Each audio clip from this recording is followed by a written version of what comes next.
एक पोस्ट से jail, social media पर क्या लिखना जुर्म है। एक पोस्ट करते हैं, ट्विटर पर एक पोस्ट की, फेसबुक पर आपने लिखा, व्हाट्सएप मैसेज आपको जेल भिजवा सकता है। पाकिस्तान में रोजाना सैकड़ों सोशल मीडिया जो पोस्ट है वो पोस्ट की जाती है, जिसकी वजह से उनकी गिरफ्तारी हो जाती है। आज हम ये जानेंगे वो कौन सी चीज़ें हैं कि अगर हम वो लिखेंगे तो हम जेल जा सकते हैं। मैं हूँ मोहम्मद इकबाल खान, एडवोकेट। देखिए, पोस्ट करने पर, लिखने पर, सोशल मीडिया लिखने पर अगर हम बात करते हैं, देखें जो कवानीन मौजूद हैं, लॉ है वो पीकर का लॉ है, और इसके अलावा पाकिस्तान पेनल कोड का कानून मौजूद है जो लागू होते हैं। पीका 2016 पाकिस्तान इलेक्ट्रॉनिक क्राइम एक्ट है, उसका सेक्शन 21 और 20 है। 21 है ब्लैकमेलिंग से रिलेटेड है, 20 नामुनासिब मवाद से रिलेटेड है। अगर ये इस तरीके से अगर पोस्ट करते हैं तो इस पर ये दफ़ा सेक्शन लग सकती है। इसी तरह पाकिस्तान पेनल कोड का सेक्शन है 509 है, और इसके अलावा 499 है। 509 औरत की तौहीन करना और डेफामेशन 499, अगर ये हम करते हैं तो इस पर भी हमारे खिलाफ FIR दर्ज हो सकती है। तीसरा कानून एंटी टेररिज्म का, अगर हम दहशतगर्दी फैलाते हैं, दहशतगर्दी की तारीफ सोशल मीडिया भी याद रखें शामिल है। याद रखें, ऑनलाइन या ऑफलाइन सब चीज़ बराबर है। ज़रूरी नहीं ऑनलाइन आप दहशतगर्दी ऑफलाइन फैलाते हो, आप ऑनलाइन भी फैला सकते हैं, तो ये भी टेररिज्म एक्ट में जरूर हो। याद रखें, इससे आपको बचना है।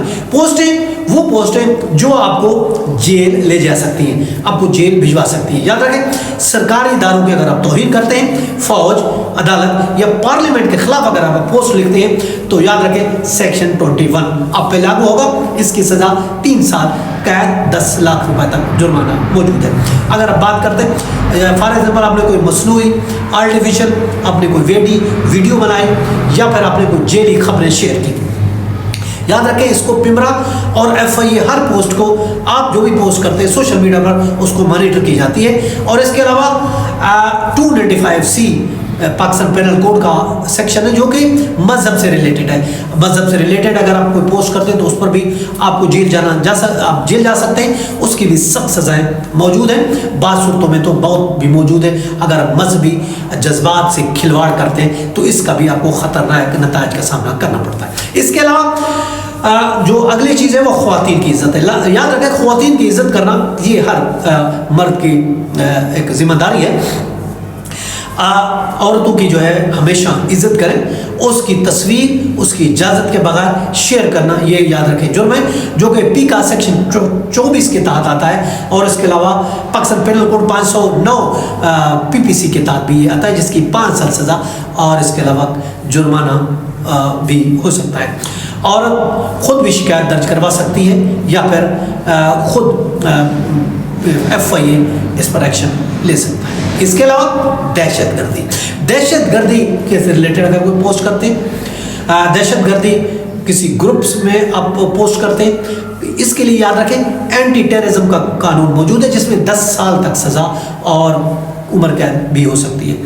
अब याद रखें, मुख्तलिफ प्लेटफॉर्म के मुताबिक जो है वहाँ भी आपके खिलाफ कार्रवाई की जा सकती है। जैसे फेसबुक है, इंस्टाग्राम है, उसकी अगर आप कम्युनिटी गाइडलाइन पढ़ें तो ये चीज़ें मौजूद हैं। पाकिस्तानी हुकूमत का डेटा शेयर करते हैं, अगर आप एक्स ट्विटर पर अगर हम की बराह रास्त रिपोर्टिंग FIA उसको मोनिटर करते हैं, हेट स्पीच के ज़ुमरे में अगर आप करते हैं। इसके अलावा टेलीग्राफ, व्हाट्सएप के भी सबूत बन सकता है, उसका स्क्रीनशॉट भी हो सकता है। प्राइवेसी, याद रखें, आप कहते हैं कि मैं प्राइवेसी ग्रुप में कर रहा हूँ, हर कोई भी आपकी प्राइवेसी याद रखें महफूज नहीं है।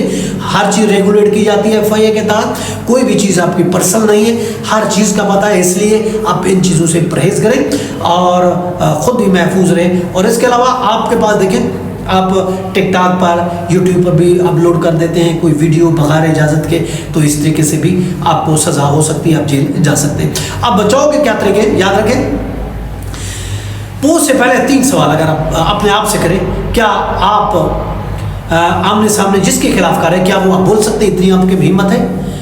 और क्या वो पोस्ट आप ऐसी भेजते हैं जो आपके बहन भाई पढ़ सकते हैं?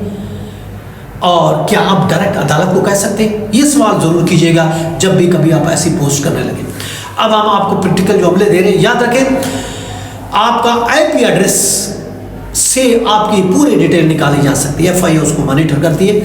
IP एड्रेस से आपकी एक डिटेल वो जो है निकाली जा सकती है। उसके लिए स्क्रीन रिकॉर्डिंग, व्हाट्सएप ऐप पर स्क्रीन रिकॉर्डिंग भी हो सकती है, याद रखें। और इसके अलावा अगर आप कोई पोस्ट डिलीट भी कर देते हैं, याद रखें, तो सबूत ख़त्म नहीं होता। और याद रखें, आप VPN भी इस्तेमाल करते हैं तो भी आप कहें कि मैं तो VPN यूज़ कर रहा हूँ, VPN यूज़ करने से भी आपका तहफ़्फ़ुज़ नहीं है। VPN भी आपको तहफ़्फ़ुज़ नहीं देता। अगर पोस्ट आपको करना भी ज़रूरी है तो याद रखें, हमेशा वो पोस्ट फैक्ट पर लिखें, रेस्पेक्टफुल रहें। इसके अलावा लैंग्वेज बड़ी आप एहतराम वाली इस्तेमाल करें, कंस्ट्रक्टिव किस्म की आपकी लैंग्वेज होनी चाहिए और क्रिटिसिज्म स्टेयर हो, वाजे होना चाहिए। इन चीज़ों का आप ख्याल रखें। अगर गिरफ्तार हो जाते हैं खुदा ना खास्ता, तो आपको क्या करना है, घबराना नहीं, याद रखें, घबराना नहीं। आपने अपने वकील से रब्ता करना है, याद रखें। और जब तक वकील से रब्ता नहीं होता आप खामोश रहें, ये आपका राइट बनता है।